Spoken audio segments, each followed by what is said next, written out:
सुबह सुबह का वक्त था। जंगल में हल्की हल्की हवा चल रही थी। रानो चिड़िया अपने घोंसले में बैठी हुई अपनी बेटी गुड़िया और बेटे कुकू को नाश्ता करवा रही थी। तभी गुड़िया चिड़िया उससे कहती है, मम्मा, आज मुझे बहुत ज्यादा गर्मी लग रही है, काश कि जल्दी से बारिश आ जाए।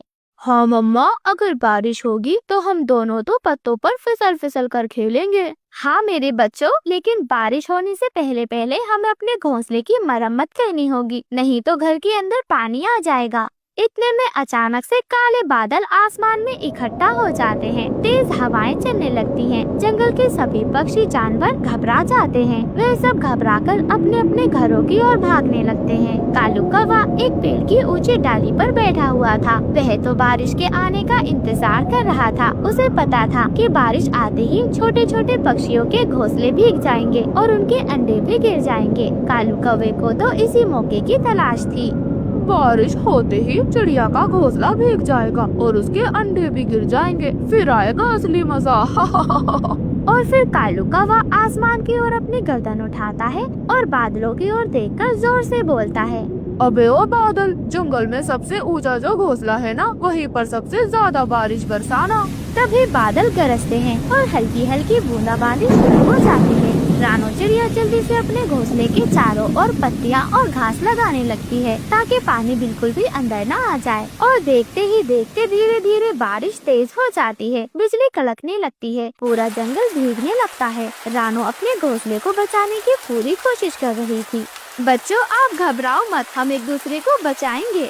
मम्मा, घोंसला तो हिल रहा है।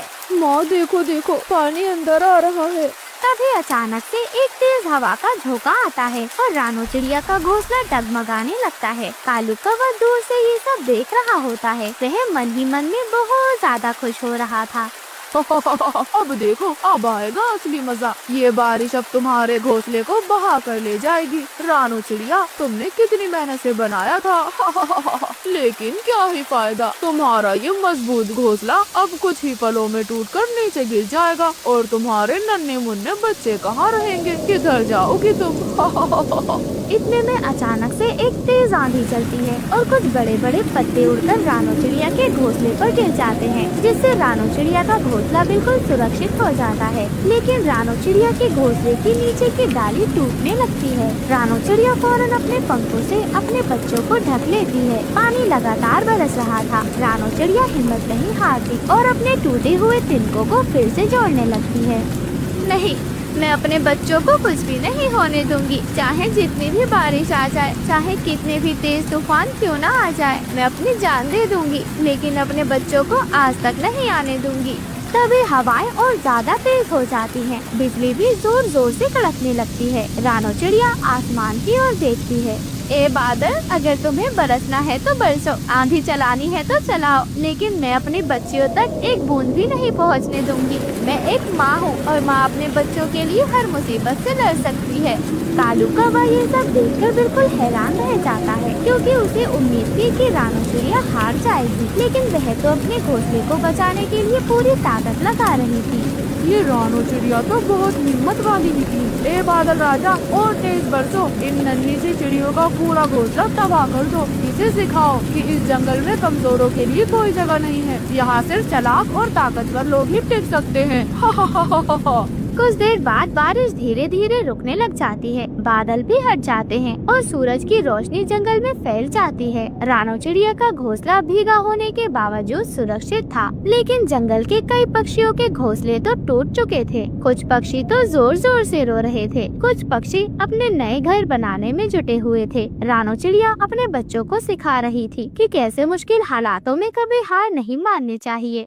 मेरे बच्चों, देखा आपने कैसे हमारी मेहनत और एकता ने हमें बचा लिया। अब हमें अपना घोंसला और ज्यादा मजबूत बनाना होगा। लेकिन मम्मा, अगर बादल फिर से वापस आए तो हम क्या करेंगे मम्मा? हाँ मम्मा, अगर कालू ने हमें फिर से परेशान किया तो हम क्या करेंगे माँ? रानो चिड़िया मुस्कुराते हुए अपने बच्चों को गले लगा लेती है। मेरे बच्चों, हमें डरना नहीं है, बल्कि हमें और ज्यादा तैयारी करनी है। इस बार हम अपने घोंसले को और ज्यादा मजबूत बनाएंगे। लेकिन कालू कौवा दूर पेड़ पर छुपकर रानो चिड़िया की सारी बातें सुन रहा था। इस बार बारिश से कुछ नहीं होगा, लगता है हमें कुछ और बड़ा करना होगा। और फिर कालू कौवा उड़ता है। वह जोरों से उड़कर बादलों के राजा के पास जाता है, जो पहाड़ों के पीछे सो रहे थे। ए बादलों के राजा, जंगल में जो सबसे मजबूत घोंसला है उसे उड़ा दो। बादल राजा धीरे से अपनी आँख खोलते हैं और गुस्से में गरजने लगते हैं। हमने पहले ही जंगल में खूब बारिश कर दी है, अब तुम क्या चाहते हो कालू? मैं रानो चिड़िया को सबक सिखाना चाहता हूँ। वे खुद को बहुत ज्यादा होशियार समझती है। बादल कुछ देर सोचता है और फिर मुस्कुराने लगता है। ठीक है, लेकिन इस बार सिर्फ पानी नहीं, ओले भी बरसेंगे। कालू कौवा खुशी से उछल जाता है और वापस अपने जंगल की ओर आ जाता है। जंगल में दोपहर का समय था। रानो चिड़िया और उसकी बेटियां अपना घोंसला संभाल रही थी। बादल अचानक से काले पड़ने लगते हैं और ठंडी ठंडी हवाएं भी चलने लगती हैं। माँ, ये तो पिछली बार से भी डरावना लग रहा है। हवा बहुत तेज हो रही है माँ, क्या होगा? घबराओ मत मेरे बच्चों, आप अंदर रहो, मैं सब देख लूंगी। और फिर अचानक से ओले गिरने लगते हैं। छोटे छोटे सफेद पत्थर जैसे ओले जंगल के पत्तों और टहनियों को तोड़ने लगते हैं। जंगल के सभी पक्षी इधर उधर भागने लगते हैं। अब देखता हूँ रानो चिड़िया कितनी बहादुरी है तुम में। ओले रानो चिड़िया के घोंसले पर भी गिरने लगते हैं। रानो चिड़िया अपने पंख फैलाकर अपनी बच्चियों को ढक लेती है, लेकिन घोंसले के तिनके टूटने लगते हैं। अरे नहीं, इस बार मुझे कुछ करना होगा। रानो चिड़िया हिम्मत नहीं हारती। वह तेजी से सोचती है और पास के एक पेड़ के पत्तों को अपने चोंच से पकड़कर घोंसले के ऊपर रख देती है। इससे ओले सीधे घोंसले पर नहीं गिरते। मम्मा, आप कितनी ज्यादा समझदार हो। हाँ माँ, आप सच में कितनी ज्यादा समझदार हो। हमारे घोंसले में अब पानी भी नहीं आ रहा है। जंगल के बाकी पक्षी भी ये सब देख रहे थे। वह भी बड़े पत्तों को उठाकर अपने घोंसलों को बचाने की कोशिश करते हैं। धीरे धीरे पूरा जंगल रानों की तरकीब सीखकर अपने घरों को बचाने लगता है। कालू कौवा ये देखकर बहुत ज्यादा गुस्से में आ जाता है। अरे धत्ते की, ये चिड़िया तो मेरी हर चाल नाकाम कर देती है। बादलों के राजा को भी ये सब देखकर अच्छा लगता है कि जंगल के सभी पक्षी मिलकर बारिश का सामना कर रहे हैं। वह गरजकर बारिश के ओलों को रोक देता है। धीरे धीरे आसमान साफ होने लगता है।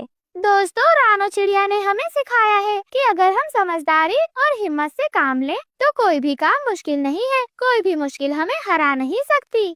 हाँ, हम सबको रानो से कुछ न कुछ सीखना ही चाहिए। कालू कौवा चुपचाप उड़कर जंगल से दूर चला जाता है। अब उसे समझ आ गया था कि चालाकी और बदमाशी से किस